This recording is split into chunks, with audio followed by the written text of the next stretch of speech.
Magandang umaga mga ka-Longshot. Babalik ang inyong lingkod, Amazing Fidelis, Mr. Longshot.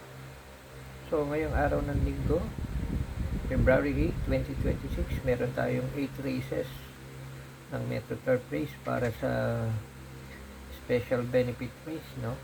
Sa dating Vice President na lumipas na si Mr. Macaraig. So ngayon pong araw na ito, meron po tayong 8 races. And at the same time, bago po ako magsimula magbigay ng aking race analysis na ibibigay sa inyo, kasi pwede ko ibigay sa inyo yung mga best of the best na nakagawian kong ibigay every race.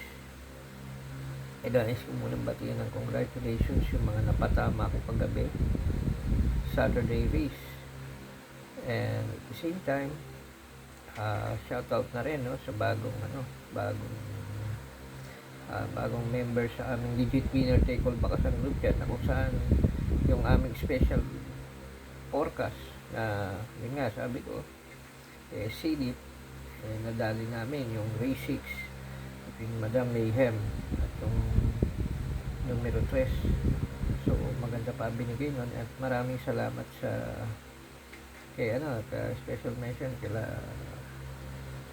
Captain Nelson Rosales, Sarge, Juan Balen, and yung bago namin si Sam Allison. Thank you sa binigay yung tip, dahil medyo maganda pa nga binigay doon sa forecast na yun. 71 yata sa limaan na boljak ng 200 bet nila yon. So ganda. So ngayon bibigay ko sa inyo ang best of the best from race 1 to race 18. At the same time, bago ko ito simulan, again, I'm inviting you all, total nanonood na kayo, para makasama rin kayo sa mga napapatama ko sa aking mga long shot analysis. Search lang po sa Facebook, Dagonan Fidelis, at i-add nyo ako sa Facebook at i-message upang sa ganun, ma-message ko rin kayo kung paano makasali sa aming Legit Winner Take All Bakasan Group Chat. Maaga nga pala ang karera natin ngayon, alas 2. So nanonood na rin lang kayo ngayon. Pagkatapos nito, pwede nyo na akong i-message. So again, search nyo lang sa Facebook, Dagonan Fidelis, para makasali. So nga pala mga nagtatanong, sinasabi ko na nga sa inyo paano makasali. Ito na yun, wag nyo nang i-comment yun kung paano pa makasali. Nga, search nyo lang sa Facebook yung profile ko, Dagonan Fidelis, then add nyo ako, makakapag-message tayo para malaman nyo paano makasali. At doon sa mga nagko-comment ng hindi maganda sa mga YouTube channel, hindi lang dito at sa iba, tandaan nyo, yan walang kabagay-bagay sa pagbibigay ng iya. Kasi unang-una, kayo ang magkakaroon ng problema pagka nagkaganyan. Pwede kasi kayong i-mute o pwede kayong i-block sa YouTube channel kapag kaganyang hindi magaganda yung mga nilalagay ng mga comments. Kasi tayo ay nandito para makakuha ng ating mga liya. Yan ay hindi magandang gawain at hindi kayo pagpapalaan. Okay, so punta na tayo.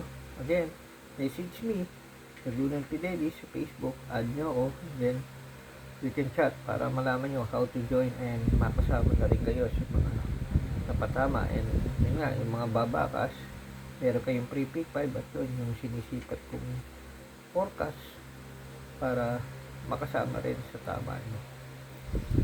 So merong 8 races. Magsisimulang race 1, first pick 5 event. Dito kukunin ko yung numero 3 na Sense of Joy. Okay, Sense of Joy, dadalhin ko yung paano. Race 2, kukunin ko dito pang una or ay si Graceful Deep PM Caballero numero 2. At may nakaabang akong long shot dyan na isasama. So mag-message kayo sa akin ng maaga, no?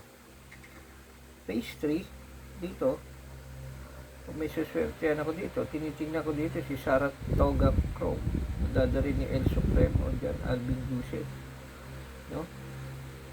So wala nang masyadong ganong paliwanag, katulad ng ibang t-shirt ko, kwento pa sa inyo kung anong mga detalye, hindi naman importante na yan. Kinukuha nyo lang naman kung sino yung pagsama nyo. At the same time, yung best of the best, Ewan ko, pinahaba lang nila yung vlog nila. So, ito para sa Saratoga Chrome Race 3. Dito sa Race 4,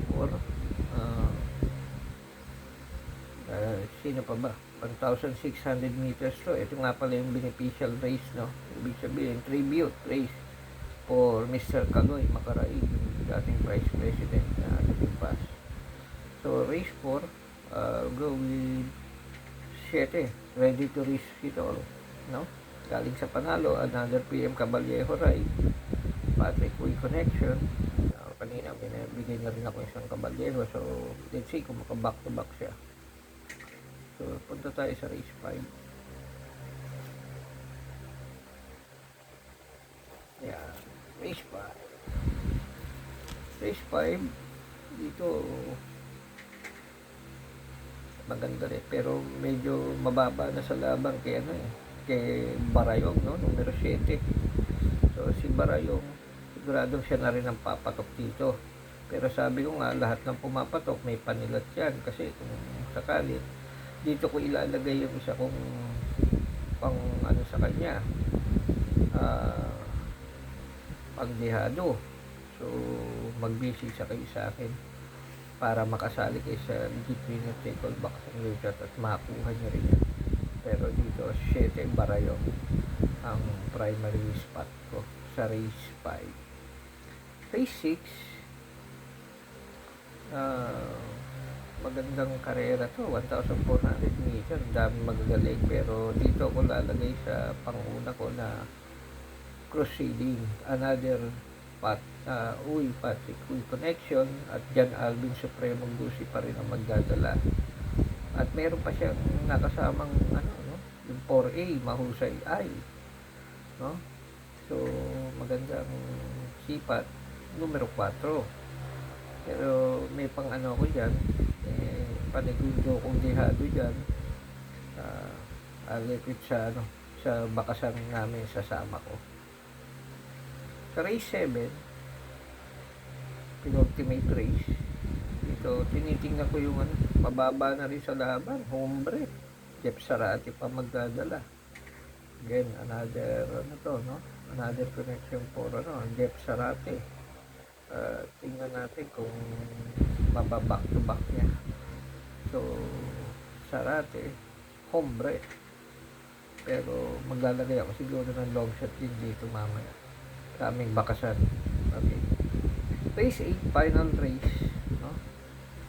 So kunin ko dito, siyempre papatok yan, yun nga, sabi ko nga, baka back to back, another connection back to back also, no, by Rabana Stable, sabi ko na, by Jeff Sarate.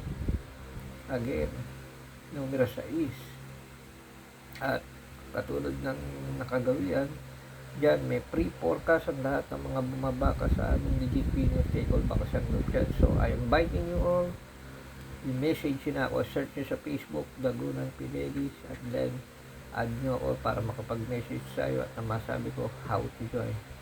Again, happy racing, good luck, and paki-like, share, at i-subscribe nyo na rin itong YouTube channel ko para lagi kayong updated sa aking mga single tips sa binibigay ko for the best of the best, and at the same time,